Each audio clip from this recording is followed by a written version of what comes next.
Bank നിഫ്റ്റിയുടെ ഇതൊരു after market സ്റ്റഡിയാണ്.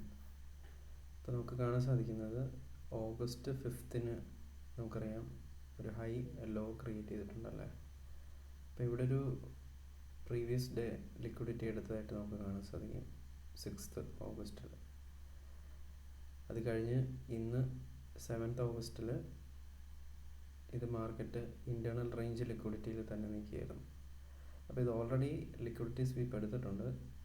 അപ്പോൾ ഇന്ന് നമുക്കിവിടെ ഹൈ എത്താൻ പറ്റിയിട്ടില്ല. അപ്പം മോസ്റ്റ്ലി അത് നാളെയോ അല്ലെങ്കിൽ അടുത്ത ദിവസങ്ങളിലും നമുക്കിവിടെ ഒരു ലിക്വിഡിറ്റി സ്വീപ്പിലോട്ട് പോകാൻ സാധ്യതയുണ്ട്. അതായത് ഇവിടെ already liquidity previous day low എടുത്തിട്ടുണ്ടായിരുന്നു.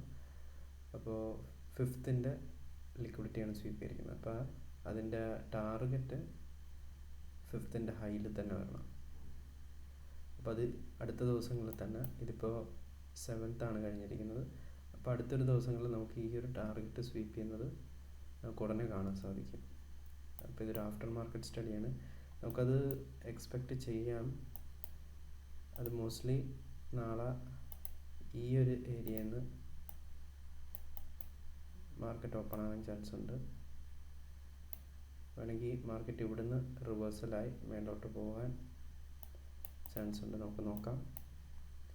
ബാങ്ക് നിഫ്റ്റിയുടെ 50 മിനിറ്റ്സ് ചാർട്ടാണ് ഞാൻ മാർക്കറ്റ് സ്റ്റഡി നടത്തുന്നത്. പിന്നെ ഡിമാൻഡ് സപ്ലൈ സോൺ എപ്പോഴും ഒരു 30 മിനിറ്റ്സിലാണ് വരച്ചിടുന്നത്. അപ്പോൾ നാളത്തെ മാർക്കറ്റ് ഓപ്പൺ ചെയ്യുമ്പോൾ നമുക്ക് നോക്കാം. മാർക്കറ്റ് ഇവിടുന്ന് റിവേഴ്സലാകാൻ ചാൻസ് ഉണ്ടെന്നാണ് ഞാൻ കരുതുന്നത്. പിന്നെ ഇവിടെ ഒരു സ്ട്രോങ് ഓർഡർ ബ്ലോക്സ് കിടപ്പുണ്ട്. ഇത് ബ്രേക്ക് ചെയ്ത് പോവുക എന്നുള്ളത് പാടായിരിക്കും.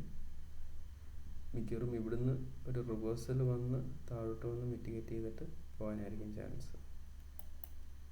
മാർക്കറ്റ് ഓപ്പണിങ് എവിടെയാണെന്ന് ഇപ്പം നാളെ നോക്കാം. അപ്പോൾ ഇതൊരു പ്രീ മാർക്കറ്റ് സ്റ്റഡി ആയിട്ട് കണ്ടാൽ മതി. ഇത് ആക്യുറേറ്റ് ആകണമെന്നില്ല. ഓൾറെഡി ഞാനിത് പ്രീവിയസ് ഹിസ്റ്ററി വെച്ച് എൻ്റെ ഒരു ഫോർകാസ്റ്റിംഗ് പറയുന്നതാണ്. അപ്പോൾ ഇത് കാണിക്കാൻ വേണ്ടിയാണ് ഈ വീഡിയോ ചെയ്തിരിക്കുന്നത്. അപ്പോൾ ഏതായാലും നാളത്തെ ഒരു ദിവസത്തെ നമുക്ക് നോക്കാം എന്താ സംഭവിക്കുന്നത്. അപ്പോൾ താങ്ക് യു സോ മച്ച്.